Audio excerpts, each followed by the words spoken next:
Good morning, students. So let us begin our class today. So we are now on to our third session, which is computer fundamentals. In this session, we will be seeing what all different devices or hardwares or softwares, whatever it may be, what all these things generally a computer system includes. All right. So we will be seeing these in details. Along with that, we will be seeing what CPU is, with details of various things that CPU do. All right, so let us begin our class. Let us read the theory which is given over here. A computer system includes software and hardware together to make it perform the required task. We know this. So a combination of software and hardware is used for performing different tasks. सीधी सी बात है, हमको अगर कोई drawing भी करनी है तो monitor भी चाहिए, कीबोर्ड भी चाहिए, माउस भी चाहिए, सीपीयू भी चाहिए. तो यहाँ पर सॉफ्ट और उसको ड्राइंग करने के लिए एक पेंट नाम का सॉफ्टवेयर भी चाहिए. तो यहाँ पर कोई भी काम, अगर आपको कोई भी स्पेसिफिक टास्क अगर आपको करना होता है तो आपको सॉफ्टवेयर और हार्डवेयर दोनों की ज़रूरत पड़ती है. ठीक है.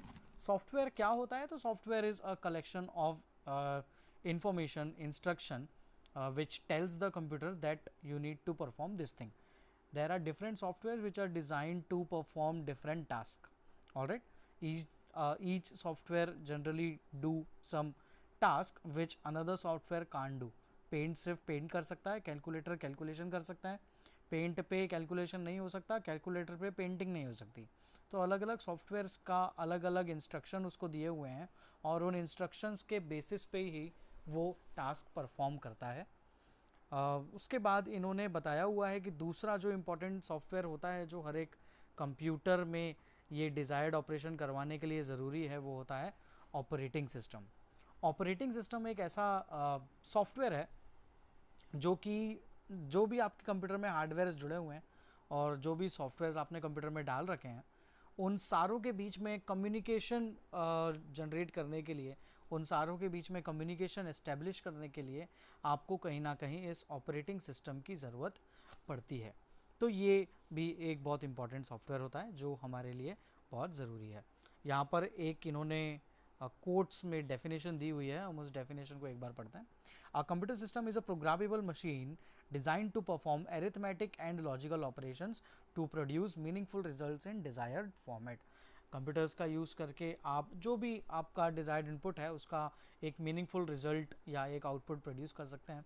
बी लाइक एरिथमेटिक ऑपरेशंस और लॉजिकल ऑपरेशंस, सारे के सारे ऑपरेशंस कैलकुलेटर परफॉर्म करने की कैपेबिलिटी रखता है.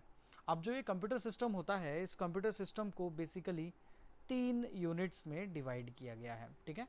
जो बेसिक यूनिट्स होती हैं, जो इम्पॉर्टेंट यूनिट्स होती हैं, वो होती हैं यहाँ पर दी हुई है इन्होंने. पहली इनपुट यूनिट, दूसरी सेंट्रल प्रोसेसिंग यूनिट और तीसरी होती है आउटपुट यूनिट. इन 3 यूनिट्स का यूज़ करके एक कंप्यूटर सिस्टम जनरली डिवाइड हुआ है. तो यहाँ पर आपको ये तीनों यूनिट्स के बारे में पता होना चाहिए. इनपुट यूनिट नाम से पता चल रहा है, जब कभी यूज़र कोई इनपुट देता है कंप्यूटर को तो वो इनपुट यूनिट के थ्रू देता है. कंप्यूटर को जो इनपुट दिया, चूँकि हमारे पास कोई मीनिंगफुल इन्फॉर्मेशन नहीं थी, मीनिंगफुल रिजल्ट नहीं था, इसीलिए तो हमने इनपुट दिया.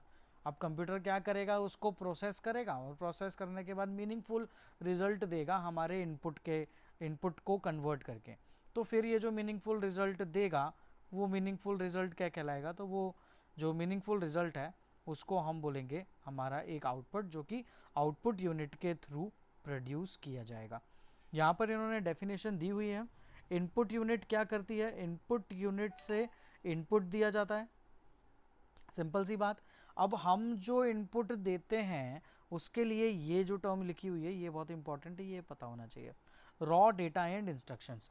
यूज़र जो कंप्यूटर को इनपुट देता है वो होता है रॉ डेटा और इन्फॉर्मेशन. रॉ का मतलब होता है कच्ची जानकारी, कोई ऐसी जानकारी जो पकी हुई नहीं है. पकी हुई नहीं है मतलब कि वो एक मीनिंगफुल आउटपुट नहीं है ना. तो यूज़र जो इनपुट देता है वो एक रॉ डेटा देता है और इस रॉ डेटा और इंस्ट्रक्शन को हम कंप्यूटर को देते हैं कि वो इसको प्रोसेस करे और इसको प्रोसेस करने के बाद हमको एक लास्ट में क्या प्रोड्यूस करके दे? तो हमको एक मीनिंगफुल रिजल्ट प्रोड्यूस करके दे. तो रॉ डेटा को ये मीनिंगफुल रिजल्ट में प्रोड्यूस करता है और कहीं ना कहीं इस कन्वर्जन के बीच में जो एक मेन यूनिट परफॉर्म करती है उसको बोलते हैं सेंट्रल प्रोसेसिंग यूनिट। ऑलराइट, तो ये यहाँ पर इन्होंने आपको एक एग्जाम्पल के थ्रू भी समझाया हुआ है, आप एक बार ये एग्जाम्पल रीड कीजिएगा। यहाँ पर इन्होंने बताया हुआ है कि अगर आप शॉपकीपर से कोई ब्रांडेड पेन्स का कुछ सेवरल पीसेस आप अगर परचेज़ करके लाते हो तो वहाँ पर अगर आपको पता करना है कि जैसे आपने 10 रुपये वाले 7 पेन खरीदे हैं तो अब आपको दुकान वाले को कितना अमाउंट पे करना है ना, तो शॉपकीपर को अमाउंट कितना पे करना है वो कैलकुलेशन आप कैसे करोगे, तो उसके लिए आपको पता होना चाहिए कि एक पेन की प्राइस कितनी है और आपने कितने खरीदे। तो एक पेन की प्राइस थी 10, आपने खरीदे थे 7, तो 10 into 7 will be 70. So the total amount that needs to be paid to the shopkeeper will be bought. So it will be rupees 70. So the input, there are different things in it. Input was the unit price of the pen, and another input was the number of units that you purchased. That was 7. तो ये 10 और 7 जो था ये user के पास एक कच्ची information थी। ये कच्ची इन्फॉर्मेशन कंप्यूटर को मिली, कंप्यूटर ने इसका प्रोसेसिंग किया और प्रोसेसिंग करके आंसर 70 लाया, 70 विल बी द आउटपुट। तो ये जनरली एक वे होती है। सिमिलरली यहाँ पर भी कंप्यूटर भी ऐसा ही करता है, इनपुट लेता है, सेंट्रल प्रोसेसिंग यूनिट उसको प्रोसेस करती है और कंप्यूटर फिर उसका आउटपुट जनरेट करता है। यहाँ पर आप ये एक ब्लॉक डायग्राम देख रहे होंगे। ये ब्लॉक डायग्राम बहुत इंपॉर्टेंट है, बहुत सी जगहों पर ये ब्लॉक डायग्राम पूछा जाता है, ये आपको पता होना चाहिए। ब्लॉक डायग्राम में देखो बहुत सिंपल सी लैंग्वेज में इन्होंने बताया हुआ है। इनपुट यूनिट एक यूनिट होती है, एक सेंट्रल प्रोसेसिंग यूनिट होती है और एक होती है आउटपुट यूनिट, और यहाँ पर एक और यूनिट होती है जिसको मेमोरी यूनिट बोलते हैं, वो भी यहाँ पर बताई हुई है। तो ये देखिए यहाँ पर क्या होगा, यूज़र देगा इनपुट, ये इनपुट जाएगा सीपीयू के पास, सीपीयू उसको प्रोसेस करेगा और प्रोसेस करने के बाद उसको आखिरी में आउटपुट जनरेट करके दे देगा। इसके बीच में और भी बहुत सी चीज़ें इन्होंने बताई हुई है, जैसे कि ALU जिसको बोलते हैं एरिथमेटिक लॉजिकल यूनिट, MU जिसको बोलते हैं मेमोरी यूनिट, और एक और चीज़ यहाँ पर बताई हुई है जो कि है सेकेंडरी स्टोरेज डिवाइसेस। कुछ ऐसे डिवाइसेस भी होते हैं कंप्यूटर के पास जहाँ पर आप आपके इस डेटा को एक लॉन्ग टाइम के लिए सेव कर सकते हो, तो उसको सेकेंडरी स्टोरेज डिवाइसेस कहा जाता है। ठीक है, तो ये आगे बढ़ते हैं। यहाँ पर इन्होंने उसको डिटेल में समझाया हुआ है, हम अब इसको समझने की कोशिश करते हैं।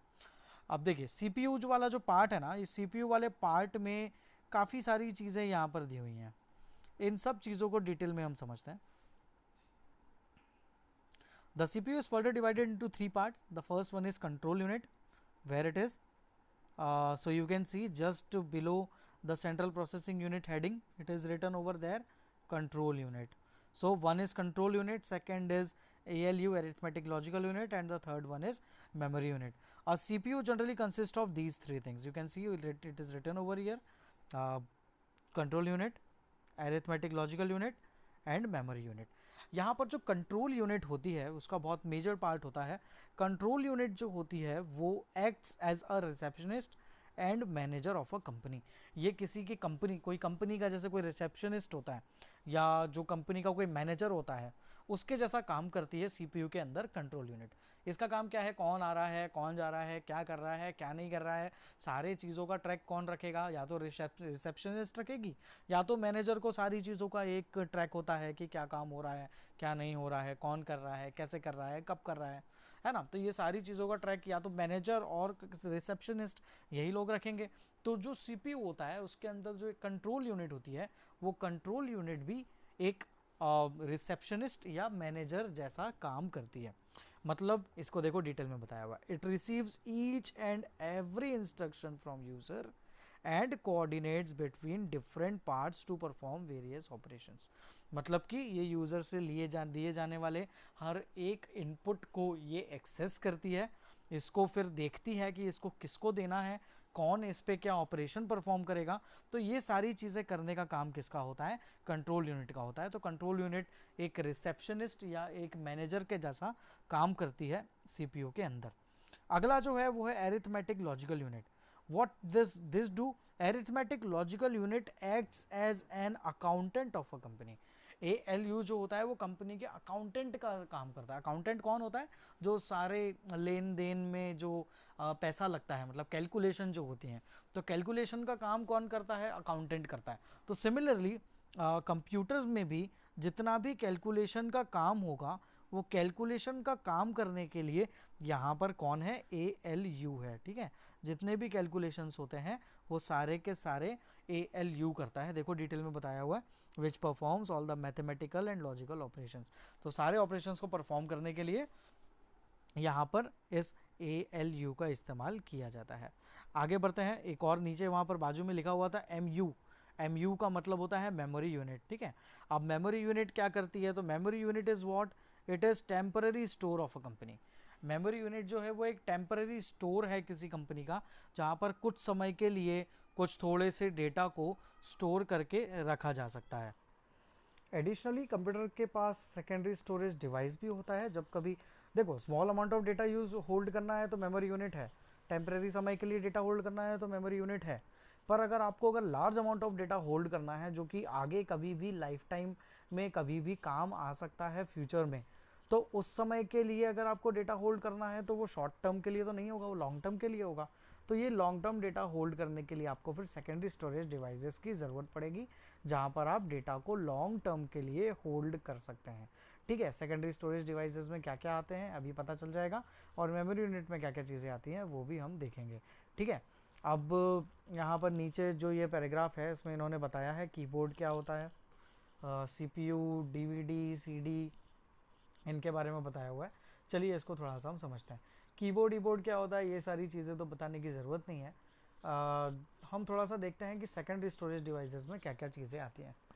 तो जो सेकेंडरी स्टोरेज डिवाइस होता है, सेकेंडरी स्टोरेज डिवाइसेस में जो डिवाइसेस आते हैं वो होता है hard disk, CD compact disk, digital versatile disk, Blu-ray disk, या जो भी आपके स्टोरेज के डिवाइसेस होते हैं वो सारे के सारे किस कैटेगरी में आते हैं, वो सेकेंडरी स्टोरेज डिवाइसेस की कैटेगरी में आते हैं।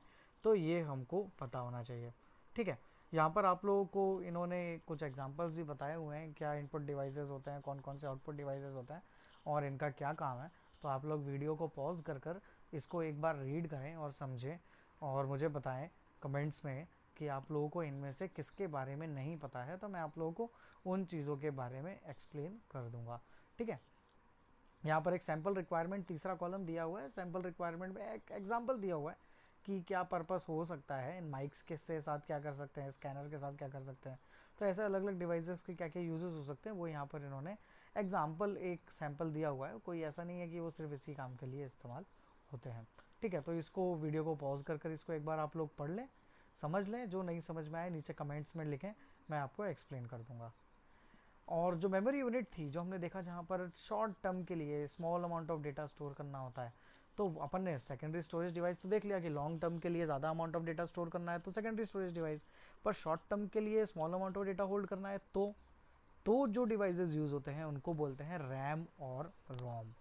रैम होता है रैंडम एक्सेस मेमोरी, रोम होता है रीड ओनली मेमोरी। ये दो भी स्टोरेज डिवाइसेस होते हैं जिनका यूज़ करके टेम्पररीली कुछ डेटा को होल्ड किया जा सकता है। रोम ऐसा डिवाइस होता है जहाँ पर कुछ जो भी डेटा होल्ड किया जाता है वो बार बार हटाया नहीं जा सकता।